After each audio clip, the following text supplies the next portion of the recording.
Optimiser mon temps est devenu presque une obsession pour moi, car j'estime que la valeur du temps est un bien précieux. Nous avons tous 1440 minutes pour être très précise dans une journée, et comment on les utilise, ça dépend uniquement de nous.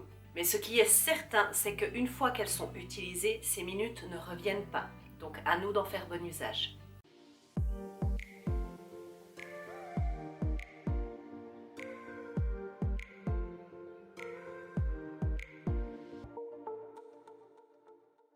Hello toi, mon nom est Anaïs, je suis coach en organisation et en productivité et je suis ici pour t'aider à te sentir bien chez toi et en toi grâce au désencombrement matériel et mental.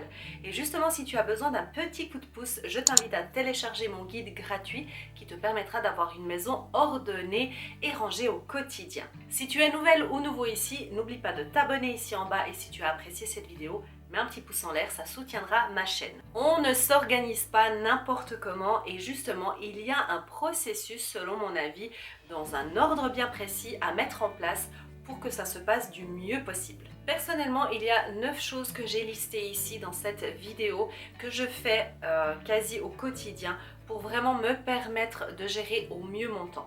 Et je vais te les partager justement en commençant par la première qui pour moi...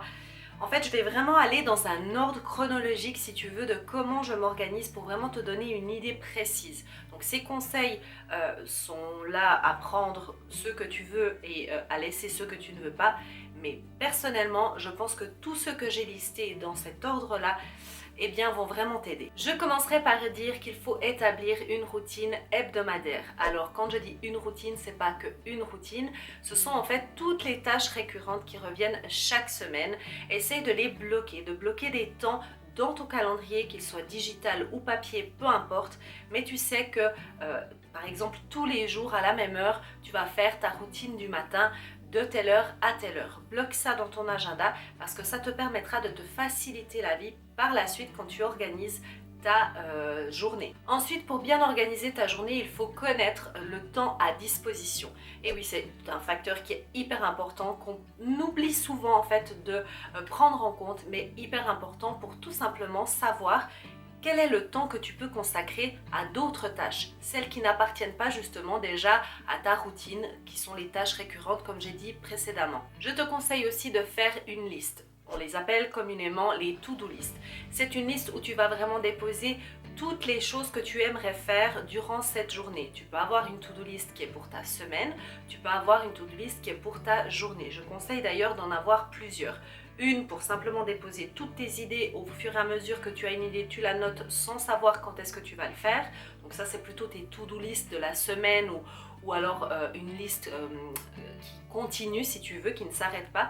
Et tu as la liste de la journée, vraiment de ce que tu voudrais faire aujourd'hui. Mais à ce moment-là, tu es encore en haut de ton entonnoir, c'est un petit peu cette idée-là. Tu es tout au début et tu vas simplement y mettre les idées. Ça ne veut pas dire que tu vas faire tout ça, mais au moins tu vas déjà un peu mettre ce que tu aimerais faire.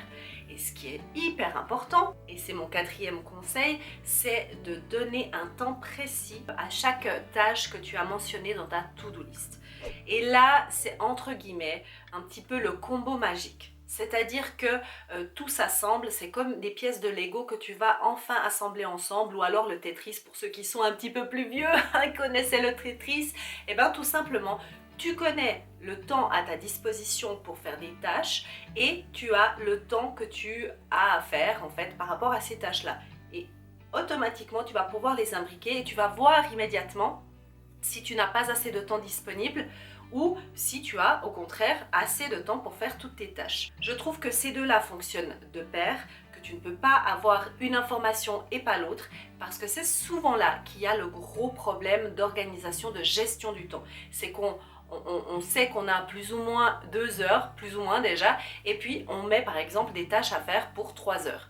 Et tous les agendas que j'ai vus, ou en tout cas la plupart, te mentionnent 1, 2, 3, 4, 5, maximum 7 tâches à faire durant la journée. Ce n'est pas une bonne méthode selon mon avis parce que ça dépend tout de combien de temps va te prendre ta tâche à faire. Une fois que tu as fait tout cela, tu vas pouvoir justement le mettre dans ton planning quotidien. Peu importe ce que tu utilises, que ce soit papier ou digital, il faut en fait planifier dans un planificateur, ça peut être un agenda, comme tu le préfères, un cahier, et tout simplement tu vas en fait mettre dans quel ordre tu vas procéder de ta journée, en fait, quelle tâche tu vas faire et dans quel ordre. Parce que finalement, ça va te donner une espèce de marche à suivre de ta journée. N'oublie pas de laisser un petit peu des temps entre chaque bloc de temps, justement, entre chaque tâche. Tu vas laisser en tout cas un minimum de 15 minutes pour ne pas faire que ça soit trop les uns après les autres. Ensuite, un principe qui est hyper important, c'est de prendre en compte quelle est ta tâche prioritaire. Avant de les mettre exactement dans le bon ordre, c'est de prioriser justement dans quel ordre tu vas le faire. Alors bien entendu qu'il y a des fois où tu vas pouvoir faire une tâche qui était peut-être un petit peu moins prioritaire avant une autre, juste parce qu'elle te prend juste 15 minutes et là tu avais 15 minutes. On est bien d'accord, n'oublie pas qu'il faut adapter, hein, mais dans l'idéal, ça serait vraiment de choisir d'abord quelles sont celles qui, par exemple, tu choisis 2 ou 3 tâches prioritaires que tu as absolument envie de faire aujourd'hui. D'ailleurs, si tu es complètement novice dans ça, je te conseille même d'en prendre juste une. Tu te dis, si aujourd'hui je peux faire qu'une seule tâche, quelle est la tâche que j'aimerais faire?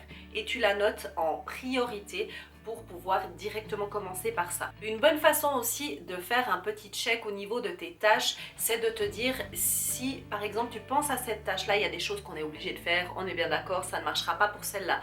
Mais pour celles qui sont un petit peu, tu sais, entre deux, tu le mets mais tu sais pas trop si tu devrais le faire, pose-toi la question, par exemple, si tu es invité à aller, je ne sais pas à quel événement, est-ce que vraiment tu as envie d'y aller? Est-ce que tout ton corps a vraiment envie, quand on t'a invité, tu avais absolument envie d'y aller? Si c'est le cas, parfait. Si ce n'est pas le cas, je te conseille de refuser l'invitation ou d'annuler. Une bonne méthode pour ne pas oublier les rendez-vous et passer à la tâche suivante, c'est d'activer tes alarmes sur ton téléphone. En fait, quand tu commences à faire une tâche, par exemple, elle peut te prendre 1 heure, 30 minutes, 15 minutes, peu importe. Mets-toi en fait un chronomètre, comment on appelle, une minuterie, ou alors carrément une alarme, si c'est par exemple dans 1 heure, 1 heure et demie.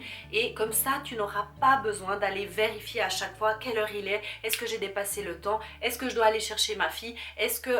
Non, tu es concentré, tu es focalisé, tu sais que tu as 1 heure pour faire ton travail et tu ne vas pas regarder parce que tu sais qu'au moment où il faudra t'arrêter, eh bien tu auras l'alarme qui va se déclencher. Aussi important pour rester focalisé, c'est bloquer toutes les distractions. Je ne sais pas si je devais vraiment le préciser, mais je le précise quand même parce que souvent on se dit oui, de toute façon je ne vais pas regarder mon téléphone et en fait tout d'un coup on est vite tenté parce qu'on entend une petite notification et tout d'un coup on se perd, ça fait 1 heure qu'on est sur Instagram en train de regarder le compte de je ne sais pas qui que je ne connais pas. Hein, on l'a toute faite, ok, donc c'est pas grave, mais par contre maintenant tu sais, donc une fois que tu sais t'as plus le droit de le faire, hein, ok? Bon, alors du coup tu te mets, voilà, ton timer, tu sais que tu es dans ton moment, dans ton bloc et tu restes focalisé et tu mets en mode avion si tu peux.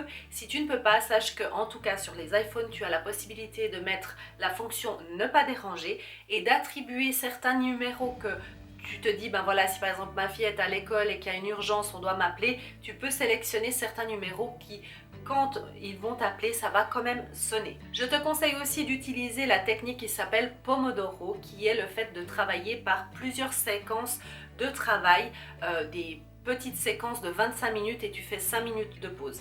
Pour moi personnellement, ça ne fonctionne pas comme ça parce que moi j'ai du mal à démarrer l'activité et une fois que je suis dedans, je peux y rester pendant un long moment. Donc en fait, moi ce que je fais, au lieu de faire 25 minutes et 5 minutes de pause, je fais 50 minutes et 10 minutes de pause. Et tu verras que tu seras beaucoup plus productive. Et le dernier point qui n'est pas à négliger, que je dois appliquer un peu plus, hein, c'est aussi savoir se reposer.